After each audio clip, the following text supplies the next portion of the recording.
Title: Juneteenth Bash Meets Bullet Bath, The Willowbrook Incident, A Chaos Conundrum. TLDR. An annual Juneteenth bash held in a Willowbrook strip mall parking lot turned nightmarish as a hailstorm of bullets led to at least 20 people getting shot, one fatally. The once peaceful celebration in the Hinsdale Lake Terrace community, known for barbecue chicken, card games, and a strong law enforcement presence, descended into chaos just after midnight.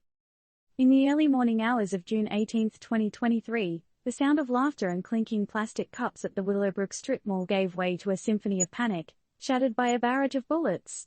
From what was a vibe of peace, love, and barbecue chicken, the scene morphed into something from a Quentin Tarantino flick, minus the funky soundtrack. Nyetta Reed, a 43-year-old participant and self-proclaimed party peacekeeper, described the scenario as chaos, pure chaos. Let's all collectively wonder, how did a scene worthy of Fast and Furious manifest in a tranquil suburban parking lot? Interestingly, Reed broke up not one, but two fights among teenage girls at the party before the bullets started flying.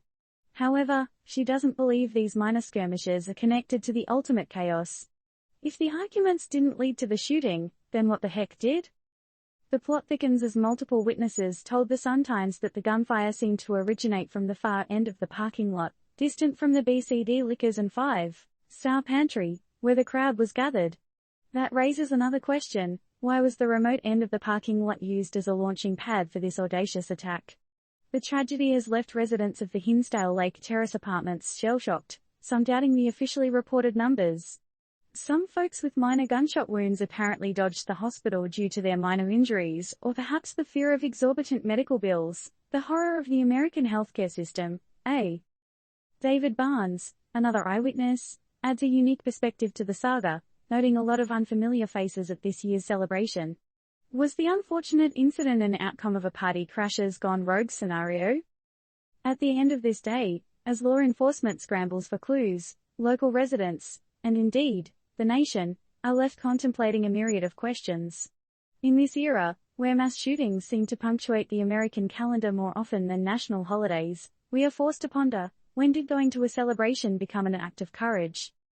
U.S. Representative Sean Casten encapsulates this sentiment well. We live in a tragic reality where you cannot go to school, go to the grocery store, go to your place of worship, or celebrate holidays like the 4th of July or Juneteenth without fear of being shot. The investigation is still ongoing, and the anonymous nature of this report allows us to sit back and question the current state of society without pointing fingers. Who are the real culprits here? The shooters, the faceless crowd, or a society that is growing numb to such violence?